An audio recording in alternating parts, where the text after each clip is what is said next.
For the majority of Kenyans, charcoal is essential for everyday life.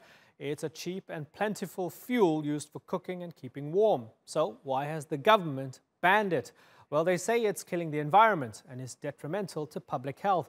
But some say the ban is going to do more harm than good. Most charcoal is used by small businesses and the poorest members of society who often can't afford to buy cleaner alternatives. So is this a case of Kenya putting the environment ahead of its people, or is there something else going on?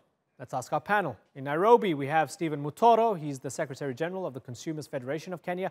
And Renee Olende. She's a Senior Manager for the Food for Life campaign with Greenpeace Africa. Let me start with you, Renee. Thanks for joining us.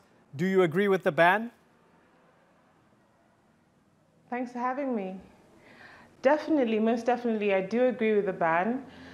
Largely because you have to look at Kenya's population futuristically. If you do have a situation where you have degradation of our forests, you have a situation where people are carrying out illegal logging, which are the industrial millers, you have a situation where Kenya is actually struggling because our water catchment areas will be affected, which means that this will actually put pressure on the citizens of Kenya. So there is some truth to putting a ban to charcoal because it does affect our water catchment areas.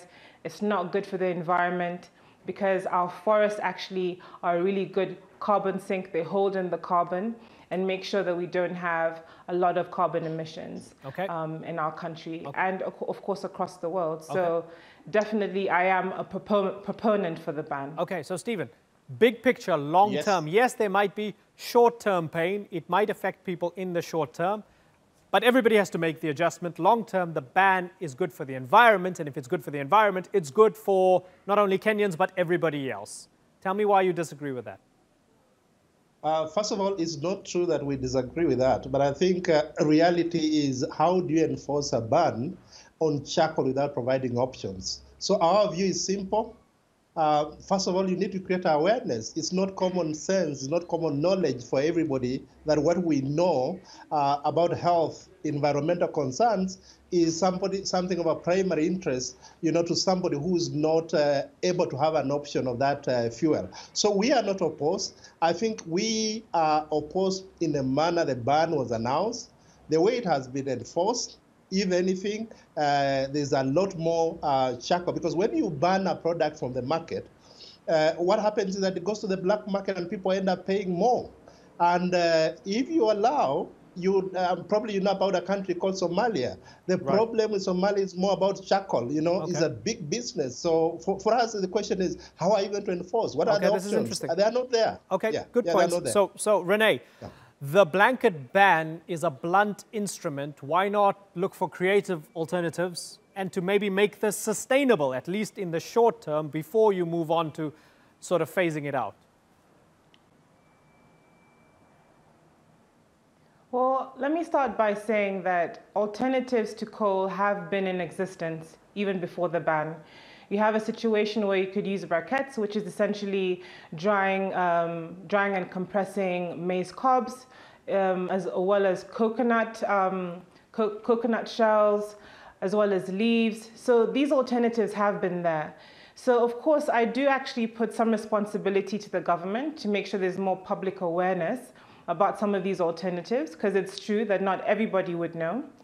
But that said, I think it's high time that we do have this ban take place, because the environment will not save itself.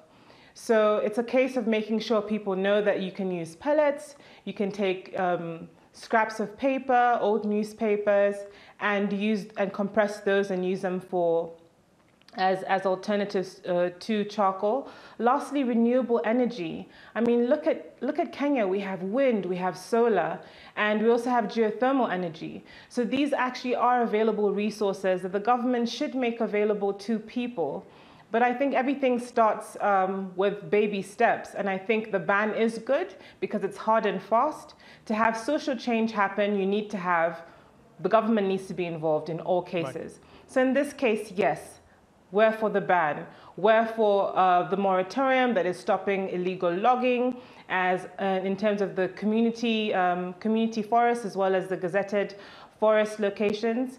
We're for complete ban, and I think it's just a case of making sure that going forward, the government makes it less painful for the citizenry. But there are available options, available solutions or alternatives to charcoal, and I think we shouldn't